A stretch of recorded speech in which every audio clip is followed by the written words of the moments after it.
आज हम लोग जो है exercise 1A class 7 RS Agarwal का क्वेश्चन नंबर 12 से देखेंगे। पीछे हम लोगों ने 11 तक कंप्लीट कर लिया है और अभी हम लोग धीरे धीरे आगे बढ़ रहे हैं। आपको अगर वीडियोस अच्छी लग रही हैं तो आप इसको लाइक करें, सब्सक्राइब करें, शेयर करें इसको। क्वेश्चन नंबर 12 में लोग देखते हैं। क्वेश्चन नंबर 12 आपका कहना है, क्वेश्चन को पहले इसका समझना जरूरी है। क्वेश्चन को क्या कह रहा है। लैंग्वेज तो हम लोगों का एक्चुअली में हम लोग इंग्लिश मीडियम स्टडी कर रहे हैं, बट जो घर का लैंग्वेज हमारा है वो हम लोग जो है हिंदी लैंग्वेज ही में टॉक करते हैं। उसको लगभग जो घर है या फैमिलीज है कोशिश करेंगे पहले इसको अपनी जबान में कन्वर्ट कर ले ताकि समझने में हमको आसानी हो। मैथ कॉन्सेप्ट का चीज है, इसमें हमारा लैंग्वेज घुसा कर कोई फायदा नहीं है। क्वेश्चन कह रहा है the sum of two integers is -16। Two integers, integers आप लोगों ने देखा कि इंटीजर्स एक नंबर लाइन ले लीजिए, आप एक सड़क ले लीजिए, सड़क के बीच में आप खड़े हो जाइए, आप वहां 0 पॉइंट पर हैं और सड़क के अगर आप दाहिनी तरफ इधर बढ़ रहे हैं, एक आप माइनस की ओर जा रहे हैं, अब इधर बढ़ रहे हैं तो प्लस की तरफ आप जा रहे हैं। यही नंबर लाइन है। उस नंबर लाइन पर जो भी चीजें आ जाए सब इंटीजर्स हैं, वो प्लस है और माइनस के फॉर्म में भी रह सकते हैं। Positive integers, negative integers and zero मिल करके बनते हैं इंटीजर्स बनते हैं। तो कोशिश करेंगे हम क्वेश्चन को समझने का। तो बोल रहा है कि the sum of two integers, sum मतलब होता है जोड़। दो इंटीजर्स को आपस में हम अगर ऐड करते हैं तो हमको आंसर दे रहा है -16। इस बात का पूरा ख्याल करेंगे कि अगर दो इंटीजर्स को हमने ऐड कर दिया, इज बोल रहा है तो आंसर, जहां इज बोला आपको तो आप उसको जो है वो बराबर के उधर शो कर दीजिए। इफ टू इंटीजर्स इज, जहां इज लगा दिया यानी कि वो आंसर दे रहा है आपको और आंसर में फटाक से लगा दिया -16। अब इक्वेशन को और समझिए आगे। इफ अगर वन ऑफ देम, अगर उनमें से इज 53, अगर उनमें से एक जो है वो 53 है यानी कि 53 है, तो फाइंड द अदर्स, दूसरा खोजिए। तो क्वेश्चन तो आसान था कि the sum of two integers, दो इंटीजर्स को आपस में ऐड कर रहे हैं तो आंसर 16 आ रहा है, एक 53 दिया हुआ है, एक और बता दीजिए। आप चीज को आसान करके समझिए, छोटा सा जो चीज समझिए आप कि बोला है कि किसी भी दो चीज को ऐड किए हैं हम, तो हमको दिया है 10, अगर उसमें से एक अगर 6 है तो दूसरा क्या होगा, तो श्योरली 4 होगा, मींस 6 and 4 = 10। तो इस तरह हम इसको समझ सकते हैं। जहां भी क्वेश्चन आपको बहुत ज्यादा मुश्किल लगे, माइनस में हो, बहुत बड़ा कोई डिजिट दिया रहे, आप उसको छोटा करके समझिए, बिल्कुल आसान लगेगा आपको। इसको सोल्व करते हैं। क्वेश्चन बोला the sum of two integers is -16 if one of them is 53, अगर उनमें से एक 53 है, और जैसा कि आपको पहले कह दिया है दो इंटीजर्स का जोड़, एक पता है और एक पता नहीं है, तो हम यहां पर इसको x ले सकते हैं। इसके लिए आप फर्स्ट लाइन में भी लिख सकते थे let second number be x, तो आप इसको ऐसे लिख सकते हैं। या आपका इक्वेशन में इसको सॉल्व करना है आपको। तो 53 प्लस वह लेटर या वह डिजिट जो हमको मालूम नहीं है बराबर है -16 का। एक जो ABCD हमारा होता है, A to Z तक के लेकर जो भी मेरा लेटर होता है वो एक वेरिएबल होता है, वेरिएबल, और जो 1 2 3 होता है वो कांस्टेंट होता है। वेरिएबल और कांस्टेंट को आप ऐसे समझ लीजिए कि वेरिएबल एक ऐसा चीज है जिसका रूप बार बार बदलते रहेगा और कांस्टेंट ऐसा है जो कि फिक्स है। जैसे कि कभी हम लोगों को पढ़ा x का वैल्यू 4 आ गया, कभी x का वैल्यू 6 आ गया, कभी x का वैल्यू 1000 आ गया, तो कभी भी कुछ भी आ सकता है।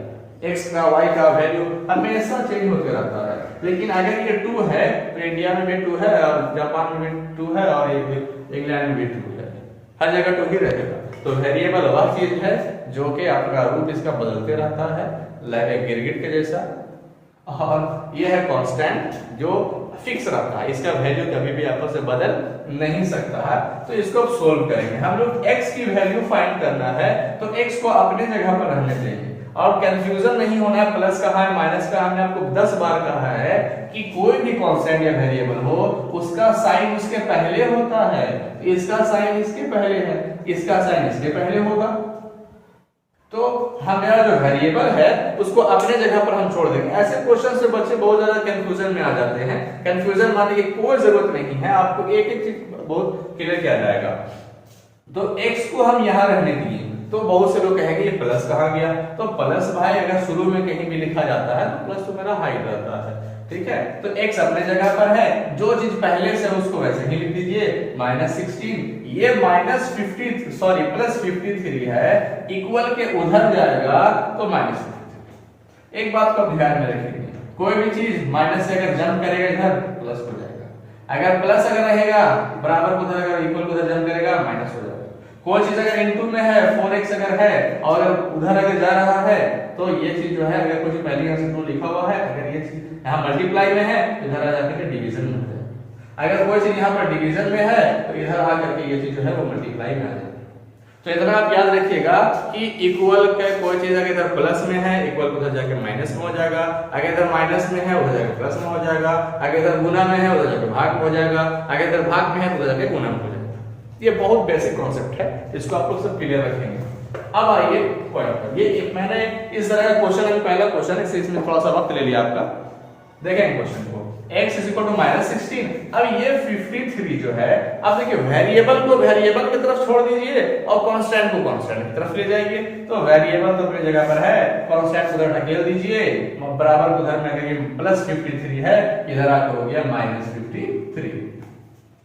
तो x का वैल्यू अब दोनों के दोनों माइनस में हो गया, तो -16 और -53 दोनों का दोनों एडिशन, दोनों को ऐड कर दीजिए। 3 and 6 9, 5 and 1 6, ये हो गया -69 जो हो गया वो आपका आंसर हो गया।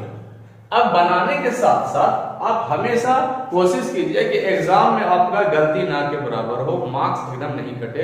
इसका तरीका ये होता है कि कहीं भी x का वैल्यू अगर आपने फाइंड किया है उसको उसके जगह पर पुट करके देखिए, अगर वो आ जा रहा है यानी आपका आंसर सही है। चलिए इसको चेक करते हैं, ये जो हम लोगों ने बनाया वो सही है गलत है। तो जो इक्वेशन आपका बना था 53 + x -16, 53 प्लस x का वैल्यू आप यहाँ पर पुट कर दीजिए -69 -60। तो 53 यहाँ पर हो गया, अगर 69 में से 53 को माइनस करेंगे तो 9 - 3 6, 6 - 5 1।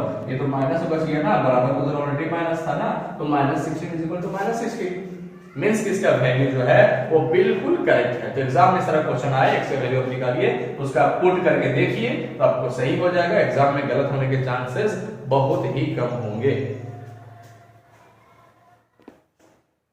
हेलो फ्रेंड्स, अभी हम लोग देखेंगे क्वेश्चन नंबर 13। जो क्वेश्चन 12 किए थे एकदम सेम क्वेश्चन है, आप ध्यान से खाली समझेंगे। द सम, अब इस क्वेश्चन में ज्यादा मैं डिस्कस नहीं करने वाला हूं। अगर कोई डायरेक्ट अगर इस क्वेश्चन को अगर आप देख रहे होंगे तो पहले 12 क्वेश्चन देखिएगा, पैटर्न पूरा क्लियर हो जाएगा, ठीक है।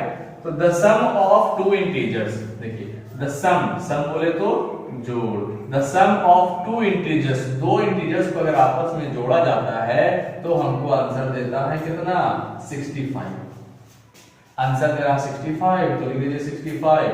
If one of them is -31, अगर उन दोनों में से एक है अगर -31 तो फाइंड द अदर। तो फाइंड द अदर में हम यहाँ प्लस क्यों कर रहे हैं ये भी क्लियर होना चाहिए। ये एक इंटीजर है, ये भी हमारा एक इंटीजर यहाँ पर था और दोनों का प्लस करना है ना, तो सम बोला तो सम कर दिए यहाँ। अगर क्वेश्चन हमको बोलता if the subtract of 2 integers, यहाँ माइनस लगा देते हैं, तो यहाँ पर क्लियर हो गया।